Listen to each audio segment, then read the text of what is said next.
Alhamdulillahirabbil alamin, wassalatu wassalamu ala asyrafil anbiya wal mursalin nabiyina Muhammadin wa ala alihi wa sahbihi ajma'in, wa la hawla wa la quwwata illa billahi rabbil alamin. Asyhadu an la ilaha illallah wahdahu la syarika lah, asyhadu anna Muhammadan abduhu wa rasuluh. Allahumma salli wa sallim wa barik ala nabiyyina Muhammadin wa ala alihi wa sahbihi ajma'in, wa la hawla wa la quwwata illa billahi rabbil alamin. Amma ba'd.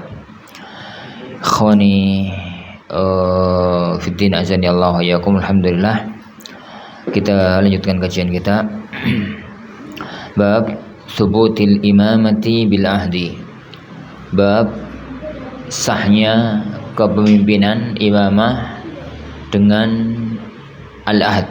Al-ahd itu sistem putra mahkota, jadi kekhilafahan kepemimpinan ditunjuk oleh pemimpin yang sebelumnya, putra mahkota kalau istilah negeri kita. Kalau istilah syar'inya itu waliyul ahdi.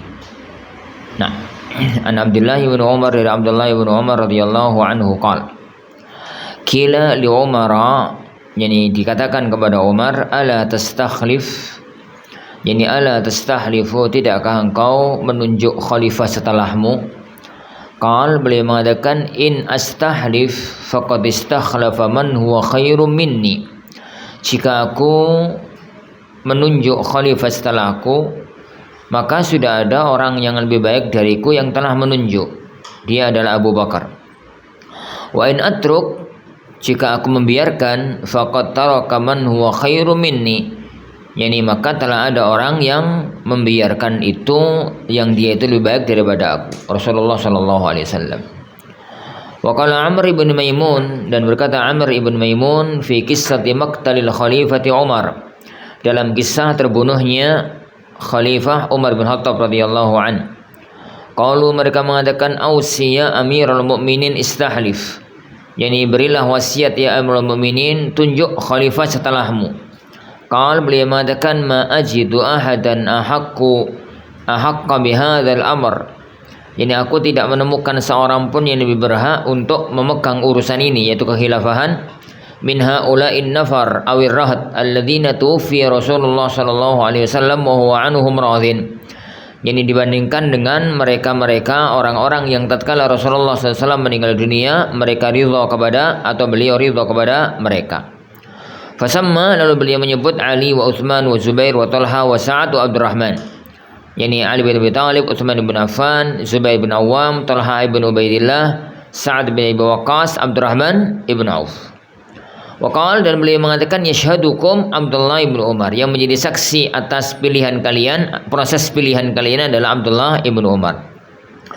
Wa laysa lahu minal amri syai', tapi Abdullah bin Umar gak berhak dalam urusan ini sama sekali. Kahai ati ta'ziyata lahu, yani ucapan orang yang bela sungkawa gitu untuknya. Fa in asabatil imratu Sa'dan fa huwa dzak, jika nanti kepemimpinan ini jatuh ke tangan Sa'ad bin Abi Waqqas, fa huwa dzak, maka beliau layak untuk mendapatkannya. Wa illa, apabila enggak, falyasta'in bihi ayyukum ma umir, maka hendaknya yani siapapun di antara kalian itu yani isti'anah gitu ya, selagi dia itu dibebani masalah kepemimpinan. Fa inni lam a'zilhu an ajzin wala khiyanatin, karena aku tidak memecatnya karena kelemahan, bukan pula karena pengkhianatan. Jadi pada intinya Allahu ayyakum, bab yang ada di hadapan kita jadi adalah bab bahwa kepemimpinan mulai dari khalifah, presiden, raja, sultan gitu ya, dan yang semisalnya, itu berhak, itu sah apabila dilakukan dengan istikhlaf atau waliyul ahd. Istikhlaf itu khalifahnya sebelumnya menunjuk khalifah yang setelahnya. Wilayatul ahdi itu adalah kepemimpinan yang ahad. Jadi khalifahnya sebelumnya ya ahad. Ya ahad itu sudah membaiat kepada khalifah yang jadi setelahnya. Makanya anak katakan tadi di istilah negeri kita itu adalah putra mahkota. Jadi tatkala menjadi pemimpin yang sebelumnya, raja atau sultan atau apa yang sebelumnya, itu sebelum dia meninggal dunia dia sudah menunjuk siapa khalifah atau pemimpin yang akan datang setelahnya. Dan itu yang pertama kali melakukannya adalah Abu Bakar Siddiq radhiyallahu an. Tatkala kisahnya Umar bin Khattab radhiyallahu an, tatkala beliau akan meninggal dunia dalam sakit parahnya itu, beliau diminta oleh para sahabat istahlif.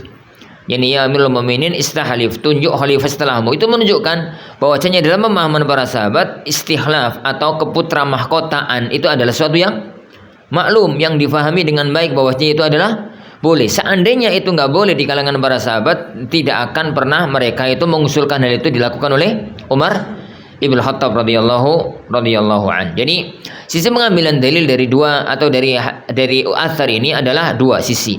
Yang pertama, athar ini menunjukkan yang pertama kali melakukan itu adalah Abu Bakar As-Siddiq radhiyallahu an, dan itu tidak ada satupun sahabat yang menolaknya.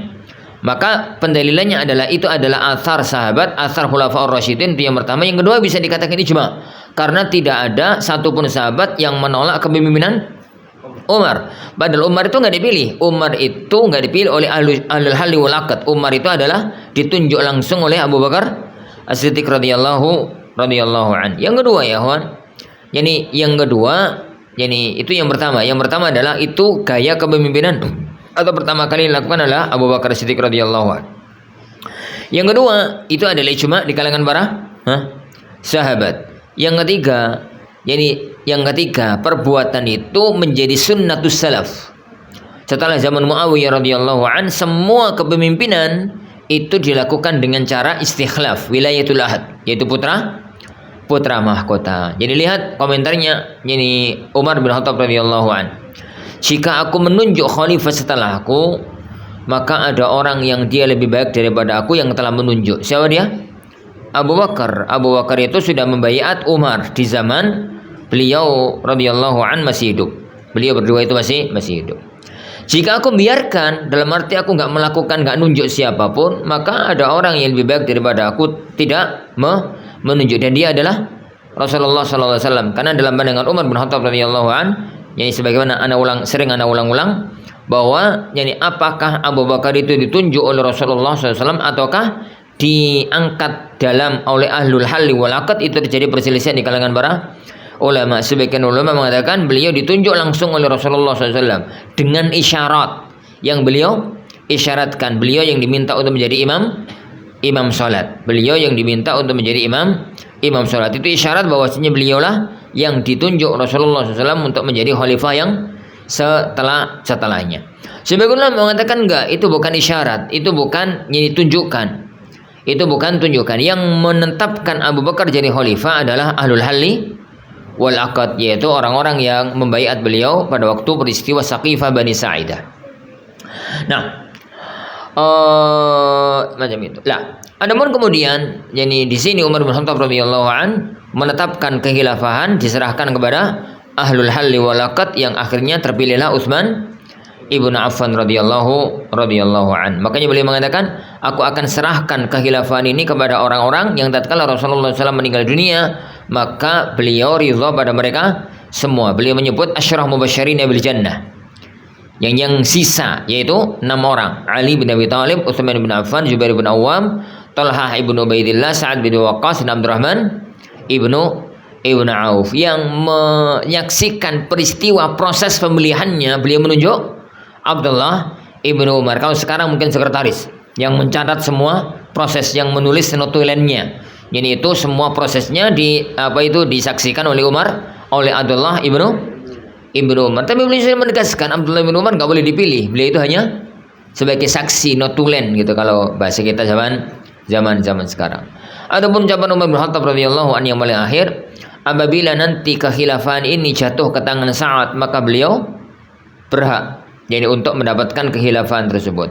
Apabila tidak, maka kata beliau, siapapun nanti yang menjadi amir, siapapun nanti yang menjadi pemimpin, maka mohon untuk menjadikan Sa'ad itu adalah orang yang yang dimintai bantuan ngurus pemerintahan. Jadi angkat menjadi pejabat teras itu kalau bahasa kita. Mohon siapapun nanti yang terpilih, kalau yang terpilih itu adalah Sa'ad, maka dia memang berhak untuk jadi khalifah. Kalau yang terpilih orang lain, maka minta tolong hendaknya Sa'ad itu dijadikan sebagai orang yang dilibatkan dalam pemerintahan. Kenapa? Kata Umar bin Khattab radhiyallahu an, karena dulu aku pecat beliau bukan karena lemah, bukan karena khianat. Peristiwa apa itu? Peristiwa apa itu, Yohan? Peristiwa yakni beliau dipecat oleh Umar dari gubernur Kufah. Jadi dari gubernur Kufah. Jadi Sa'ad bin Waqqas itu diangkat oleh Umar bin Khattab radhiyallahu an menjadi gubernur Kufah. Tatkala beliau jadi gubernur Kufah, Kufah itu kan negeri masyarakat itu masyarakat resek, ngono ya. Ora tau ono sing beres. Jadi orang itu misalkan ya masyarakat Kufah zaman dulu sampai sekarang. Ada pemimpin itu mempunyai titik kesempurnaan itu 95%. Jadi gak ada ya orang sempurna 95% itu gak ada. Iku manusia kok malaikat wisan. Tapi ono cacate. Yang 5% namanya manusia. Cacat itu ini muncul-munculkan kok gono apike. Yani koyoke nyeni gono apike. Dan memang itu akeh wong kok ngono sampai sekarang. Ini sampai sekarang. Yang dilihat itu cacatnya itu padahal dia dibanding dengan kelebihannya sangat banyak. Akhirnya mereka wadul kepada Khalifah Umar bin Khattab radhiyallahu an dengan semua permasalahan yang ada yang dibawa ke hadapan Umar. Yani Umar kemudian klarifikasi, manggil Sa'ad bin Abi Waqqas untuk klarifikasi kasus. Beliau menjawab masalah-masalah itu dudukan dengan baik. 1, 2, 3, 4 gitu. Umar bin Khattab radhiyallahu anhu mengatakan, alhamdulillahilladzi lam yukhayyib dhanni bika. Segala puji bagi Allah yang tidak menjadikan pandanganku, yani husnudzonku kepadamu itu salah. Dalam arti alhamdulillah, yani husnudzonku kepadamu itu benar, bahwasanya kamu itu enggak salah. Tapi tetap dipecat. Ini tetap dipecat. Jadi saat itu dibenarkan, enggak salah. Yang salah itu adalah masyarakat Kufah. Tapi saat tetap dipecat oleh Umar bin Khattab radhiyallahu an. Kenapa ya, Wan? Kenapa? Masyarakat kepemimpinan itu ya, Wan, itu butuh kesikohan. Butuh masyarakat itu percaya dan percaya terhadap pemimpinnya. Api pemimpin ya, Wan. Kalau masyarakatnya itu Allah ngono ya, nggak akan beres. Kenapa? Yo karena kalau kebijakannya bagus dicari-cari eleke, ini ono apike, iku ya diarani kebetulan. Ini ono eleke dijadikan bahan permasalahan, dan siapa orang itu selamat. Makanya beliau mengatakan, yani karena aku dulu tidak memecat Sa'ad karena lemah, bukan pula karena khianat. Jadi bukan pula yani karena khianat. Jadi karena ya Wan geser jadi pimpinan puncak kemudian geser orang dari satu tempat ke tempat yang lainnya, nggak mesti karena kelemahannya. Bisa jadi adalah karena dia di titik puncak kesuksesannya, sebagaimana perbuatan Umar bin Khattab radhiyallahu an mecat siapa? Khalid ibnul Walid. Sebagaimana anak katakan dalam banyak pertemuan, Khalid bin Walid itu tatkala dipecat oleh Umar bin Khattab radhiyallahu an itu di taat puncak yani ketenaran. Yani puncak yani kejayaan beliau sebagai seorang panglima perang, malah dipecat oleh Umar bin Khattab radhiyallahu an. Dan semacam itu normal karena menimbangnya adalah pertimbangan maslahat syar'i, maslahat syar'i yang lainnya. Qala al-Mawardi, berkata Imam al-Mawardi rahimahullah, wa amma in'iqadul imamati bi ahdin min qablihi bi ahdi man qablahu afwan. Wa amma in'iqadul imamati bi ahdi man qablahu, adapun tertetapnya sahnya kepemimpinan imamah dengan ditunjuk oleh khalifah yang sebelumnya, pemimpin yang sebelumnya, fahuwa mimman aqadal ijma'u ala jawazihi. Hal itu telah terjadi kesepakatan para ulama bahwasanya itu boleh. Wa waqa'al ittifaqu ala sihhatihi, dan para ulama sepakat bahwasanya itu adalah kepemimpinan yang sah. Para ulama kita sepakat bahwa wilayatul ahdi, sistem putra mahkota itu sah. Temyawan putra jadi mahkota itu adalah sah. Jadi sistem putra mahkota itu sah. Lah, adapun kalau khalifah yang sebelumnya itu menunjuk yang setelahnya itu adalah karena putranya, karena ini atau karena itu, dan itu dan itu jadi misalkan nggak kompeten atau nggak baik, itu urusan lain. Itu tidak sampai merusak hukum asal bahwasanya putra mahkota itu dibolehkan dalam agama kita. Fihi masail. Al-ula fil atharil awal, di dalam asar yang pertama, istihlafu Abi Bakar li Umar, yani adalah penunjukan Abu Bakar kepada Umar untuk menjadi khalifah. Wa bitsani, dalam asar yang kedua, hasrul khilafati fi adatin mahdud, membatasi kekhilafahan ditetapkan pada orang-orang tertentu. Ats-tsalitsah, yang ketiga, annal istikhlaf sunnatun madhiyatun, yani annal istikhlafa sunnatun madhiyatun, bahwasanya yani kekhilafahan, istihlaf itu apa ya kawan? Penunjukan kekhilafahan yang sebelumnya untuk menunjuk khalifahnya setelahnya, itu adalah sunnah yang telah berlaku sejak zaman dahulu kala sampai sekarang ini. Jadi sebuah sunnah yang madhiyah, yang berjalan, yang berlaku sejak zaman dahulu sampai sekarang ini. Karena yang pertama kali melakukannya adalah Abu Bakar Siddiq radhiyallahu anhu menunjuk Umar bin Khattab radhiyallahu anhu. Jadi kesimpulannya bahwasanya kepemimpinan, kekhilafahan, yakni kesultanan, presiden atau apalah yang semisalnya, maka itu bisa dilakukan dengan 3 jalur. 2 itu syar'i, yang 1 enggak syar'i.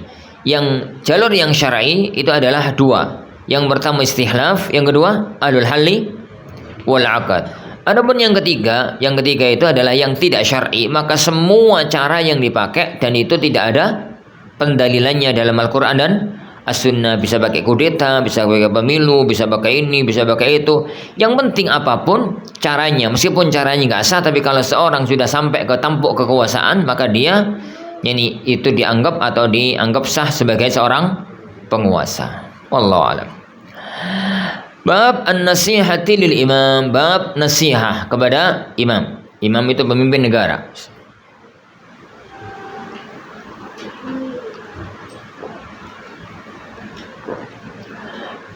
An Tamim Ad-Dari, dari Tamim Ad-Dari radhiyallahu an, anna nabiyya, bahwasanya Nabi sallallahu alaihi wasallam qala, ad-dinun nasihah, agama itu an-nasihah.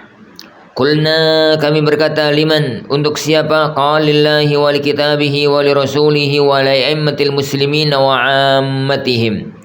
Untuk Allah, untuk kitabnya, untuk rasulnya, untuk para pemimpin kaum muslimin dan untuk kaum muslimin secara umum. Bab yang ada di hadapan kita ya Huan, itu terambil dari sabda beliau sallam yang kondang, ad-dinu an-nasihah. Ad-din yani an-nasihah. Yani siapapun yang ngerti bahasa Arab akan melihat ada hal yang agak janggal. Kenapa ya Huan? Lumrai yani bentuk mubtada dan khabar, itu mubtadanya ma'rifat, khabarnya nakirah. Yani lumrai ya Huan, lumrai ya. Yani mubtadanya itu adalah ma'rifat, khabarnya itu yani nakirah. Lah, apabila ada 2 kata, mubtada itu ma'rifat, nakirah khabar itu juga ma'rifat, itu salah satu di antara ifadatul hasr, salah satu di antara bentuk yang menunjukkan makna hasr, pembatasan. Jadi mana dari hadis ini adalah agama itu, intisari dari agama itu hanyalah an-nasihah. Ini an-nasihah. Jadi inti dari agama, jadi agama itu mengerucutnya itu adalah kepada an-nasihah. Lah, an-nasihah ini, an-nasihah dalam bahasa Arab, bukan nasihat dalam bahasa Indonesia. Nasihat dalam bahasa Indonesia itu salah satu bentuk nasihat dalam bahasa Arab. Jadi nasihat dalam bahasa Indonesia itu salah satu di antara bentuk an-nasihah dalam bahasa Arab. Karena an-nasihah dalam bahasa Arab itu adalah maknanya azmul khairi wa fi'luhu lil ghair. Yani bertekad dan mengerjakan, bertekad untuk berbuat baik atau dan mengerjakannya untuk yang lain. Yani azmul khairi yani wa fi'luhu lil ghair. Bertekad untuk berbuat baik dan mengerjakan kebaikan tersebut untuk yang lainnya. Jadi semua kebaikan yang kita lakukan yang itu berkaitan dengan yang lain, maka itu adalah an-nasihatu lahu, bentuk nasihat kepadanya. Maka tatkala Rasulullah SAW ditanya, liman, yani an-nasihah untuk siapa ya Rasulullah? Qal, beliau sallallahu alaihi wasallam itu mengatakan, untuk Allah, untuk kitabnya, untuk rasulnya. Makna nasihat untuk Allah adalah semua perbuatan baik yang itu berkaitan dengan Allah Subhanahu wa taala, beriman kepadanya, yani mempercayai wahyunya, membaca menjalankan perintahnya, meninggalkan larangannya, tidak berbuat syirik kepada siapapun, dengan Allah dan macam-macamnya. Itu adalah perbuatan baik yang berkaitan dengan Allah, dan itu makna an-nasihatu lillah. Wali kitabihi, perbuatan baik yang berkaitan dengan kitab suci yakni kitab Al-Qur'an, yaitu kita membacanya, yakni kita mengimaninya bahwasanya itu adalah wahyu dari Allah, kita membacanya, yakni kita mempelajari maknanya, kita mempelajari kandungannya dan macam-macamnya, itu adalah perbuatan baik yang berkaitan dengan kitabullah. Yang ketiga, perbuatan baik yang berkaitan dengan Rasulullah sallallahu alaihi wasallam. Berarti maknanya adalah yakni kita beriman kepadanya, kita mentaati perintahnya, kita menjauhi larangannya, kita mengagungkan syariatnya, kita bersalawat kepadanya dan macam-macamnya, itu adalah perbuatan baik yang berkaitan dengan ini Rasulullah SAW. Dan selanjutnya adalah perbuatan baik yang berkaitan dengan para pemimpin. Jadi mentaatinya, membantunya, mendoakannya. Salah satunya adalah memberikan wejangan nasihat kepada pemimpin.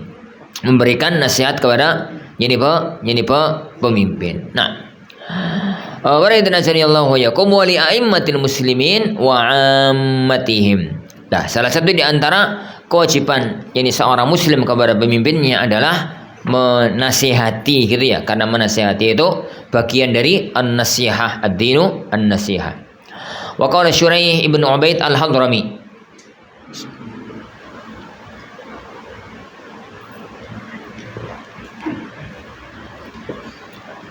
dan berkata Syuraih ibnu Ubaid al-Hadrami, jalada Iyad ibnu Ghanam sahib Dariya hina futihat. Iyad ibnu Ghanam itu salah satu di antara sahabat. Kok gak kenal Ustaz? Ya memang kita gak kenal kabeh. Jadi sahabat itu 120.000. Jenengan kenal berapa nama sahabat? Ada 100? Aku gak hafal kok 100. Kau nyebut 100 mungkin gak hafal. Jadi jumlah sahabat itu 120.000. Jadi kalau kemudian kita gak kenal, ya wajar ya. Ada 1-2 gaya yang kenal kabeh. Jangan kemudian gua ya, aku enggak, iki gak sahabat, aku gak mengenal dia. Sampai kenal piro Mas? Nama sahabat sampai itu kenal piro.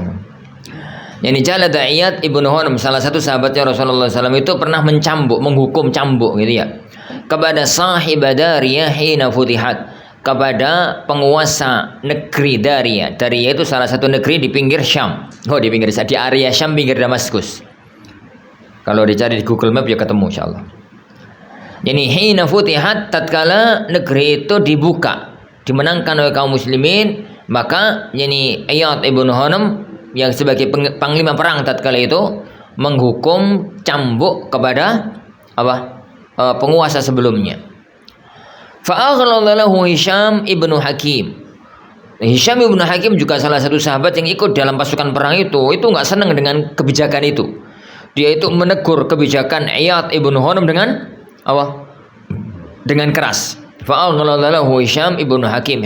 Hisham ibnu Hakim itu menasihati dengan keras, menentang dengan keras perbuatan Iyad ibn Ghanam. Padahal Iyad ibn Ghanam ketika itu adalah gubernur. Jadi runtuh dan dia panglima, otomatis jadi gubernur. Taib al-qaula hatta ghadiba Iyad, sampai Iyad pun marah kepada Hisham, dan dua-duanya sahabat radhiyallahu anhuma. Tsumma makatha layali, sampai kemudian lewat beberapa hari. Fa'atahu Hisham ibnu Hakim fa'tadzara ilaihi, maka Hisham ibnu Hakim datang kepada Iyad minta maaf. Dan ini salah satu di antara akhlak besar ya, akhlak mulia. Jadi orang yang tengkar itu yang mau minta maaf itu adalah kemuliaan, keagungan. Yang memaafkan juga keagungan. Mana yang lebih agung? Tergantung kondisi. Jadi kadang-kadang tuh ya minta maaf itu lebih berat daripada memaafkan. Ini kenapa? Karena kalau minta maaf kan berarti aku salah. Ini padahal gak tentu ya Kadang-kadang juga memaafkan lebih berat daripada minta maaf. Sangat sesuai dengan kondisi. Betapa banyak masalah besar dalam satu komunitas. Masalahnya ringan kok, menyelesaikannya ringan. Datang, anak salah, anak mohon maaf, selesai. Tapi sama-sama ego, tolong tahun gue mati gak selesai. Jadi kalau gue mati itu gak selesai. Kadang-kadang masalah-masalah besar itu selesaiannya hanya ringan. Saya minta maaf, itu selesai. Ya itu selesai. Fa'atahu Hisham ibnu Hakim fa'tadzara ilaihi. Tsumma qala Hisham li Iyad, kemudian Hisham berkata kepada Iyad. Jadi Hisham itu setelah Hisham itu minta maaf gitu ya, dan Iyad pun memaafkan. Hisham itu ngomong kepada Iyad. Iyad itu gubernurnya ya. Alam tasma'in nabiyya yaqul, bukankah engkau sudah pernah mendengar Rasulullah SAW itu bersabda, inna min asyaddin nasi azaban asyadduhum azaban fid dunya linnas.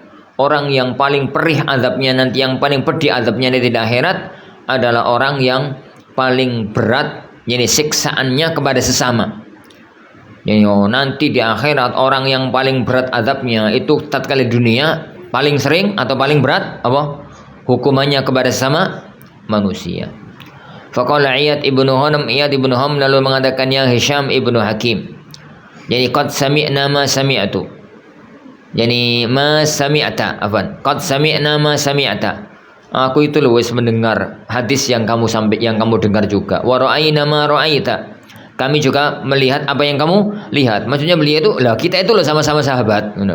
Kita itu loh sama-sama sahabat. Awalam tasma' Rasulullah sallallahu alaihi wasallam yaqul, bukannya sampean itu pernah mendengar Rasulullah SAW itu bersabda, man arada an yansaha yani li sultanin. Yani yansaha, kok yansaha. Man arada an yansaha li sultanin, barang siapa yang kepingin menasihati penguasa, bi amrin, menasihati sesuatu, fala yubdilahu alaniyatan, jangan yani dinampakkan terang-terangan, walakin liyakhudh biyadihi fayakhluwa bihi, hendaknya megang tangannya, nasihati berduaan, empat mata gitu. Fa in qabila minhu fadzak, apabila dia terima maka itulah yang kita harapkan. Wa illa, kalau tidak, kana qad addalladzi alaihi lahu, maka dia telah menunaikan kewajiban dia kepada pemimpinnya. Wa innaka ya Hisham la antal jari, kamu itu wahai Hisham, kamu itu kan delmen, ittajtari'u ala sultanillah, kamu itu terlalu berani kepada sultannya Allah, penguasa, seorang pemimpin yang Allah letakkan di muka bumi. Fahalla khasyita an yaqtuluka sultan, kamu itu nggak takut ya kalau kamu itu dibunuh oleh penguasa tersebut, oleh sultan tersebut. Fatakunu qatila sultanillahi tabaraka wa ta'ala, dengan itu maka berarti kamu telah dibunuh oleh seorang sultan yang yang ditetapkan oleh Allah Subhanahu wa ta'ala. Nah, jadi inti dari riwayat ini barangkali azanillahu wa iyyakum, menasihati pemimpin, itu adalah sesuatu yang disyariatkan. Itu adalah sesuatu yang disyariatkan. Tapi ada kode etik, ada cara yang syar'i untuk nasihati pemimpin, yaitu menasihati seorang pemimpin tanpa menjatuhkan. Dan itu caranya adalah dilakukan secara sembunyi-sembunyi, hanya antara dia gitu ya, tidak diumbar di mimbar-mimbar umum, tidak diumbar di tempat-tempat yang umum. Wa an Sa'id ibn Jubair, dan dari Sa'id ibn Jubair qala, qultu li ibn Abbas, aku berkata kepada Abdullah ibn Abbas radhiyallahu anhu, amuru imami bil ma'ruf, apakah aku harus memerintahkan pemimpinku untuk berbuat baik? Jadi ada orang, Sa'id bin Jubair berkata kepada Abdullah bin Abbas, apakah aku harus memerintahkan penguasa atau rajaku untuk berbuat kebaikan? Qala, Abdullah bin Abbas mengatakan, in hasyita an yaqtulaka fala, apabila kamu khawatir kalau kamu nasihati kamu malah dibunuh, rausah. Serasa ngomong daripada kamu dibunuh. Fa in kunta fa'ilan, apabila kamu harus melakukan itu, apabila kamu akan melakukan itu, tetap kamu nasihati, kamu omongi, fa fima bainaka wa bainahu, maka antara kamu dan dia saja, nasihati empat mata. Qala al-Baihaqi, berkata Baihaqi, zada Abu Awanah, al-Imam Abu Awanah menambahkan riwayat, wala ta'ib imamaka, kamu jangan celak, jangan cerca, jangan caci maki imammu. Wa an Abi Wa'il an Usama ibn Zaid, dari Abu Wa'il dari Usama ibn Zaid radhiyallahu anhu qala, qila lahu, dikatakan kepada beliau, ala tadkhulu ala Utsman fatukallimu, ngapain sampai itu enggak nemui Utsman lalu jenengan nasihati dia, ngomongi dia. Qala, beliau mengatakan, ala atarawna anni la ukallimuhu illa usmi'ukum, Jadi loh, memangnya dalam pendapat kalian itu, dalam pandanganmu itu, aku nggak pernah ngomong ke Utsman kecuali ngomong dulu ke kalian gitu tuh.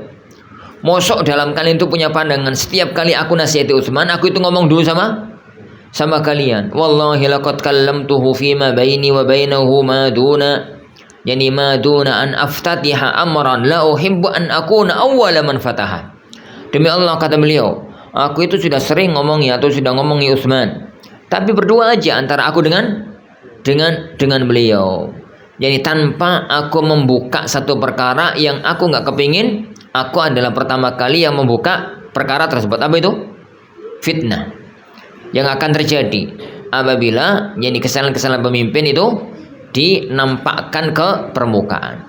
Dan ini para ulama sekelas Utsman ibn Affan itu saya ketemu saleh. Jadi itu ya ketemu saleh. Buktinya orang-orang itu pada gerah. Sebagian orang tatkala itu pada gerah. Iki Utsman kok jadi pemimpin kok koyo ngono. Sapa sing nasihati? Ngono ya. Sapa sing nasihati? Akhirnya beliau, ini mereka itu menemukan yang paling iso nasihati mungkin Usama. Usama diomongi, sampean gak nasihati Utsman toh, ngono ya. Sampean gak nasihati ini Utsman toh. Jadi Usama mengatakan, "Loh, memangnya nek aku ngomongi nasihati itu ngomong dulu ke sampean." Lalu begini begitu. Jadi itu sebagai satu pelajaran ya, ikhwan. Jadi sebagai satu pelajaran. Bahwasanya pelajaran untuk pemimpin dan pelajaran untuk yang dipimpin. Pelajaran untuk yang memimpin, maka lakukan semaksimal mungkin. Meskipun antum melakukan yang semaksimal mungkin, mesti seono cacati, itu nggak mungkin bisa dihindari. Karena orang sekelas Utsman saja semacam itu, orang sekelas Umar juga ya semacam semacam itu. Yang kedua, Allah wa yakum, dalam mensikapi kesalahan pemimpin, maka harus dipahami bahwa jadi yang dilakukan adalah nasihati secara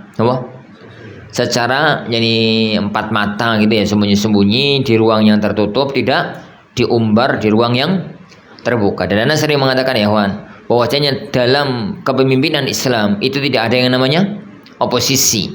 Yang ada adalah saling nasihat menasihati dalam kebaikan dan ketakwaan.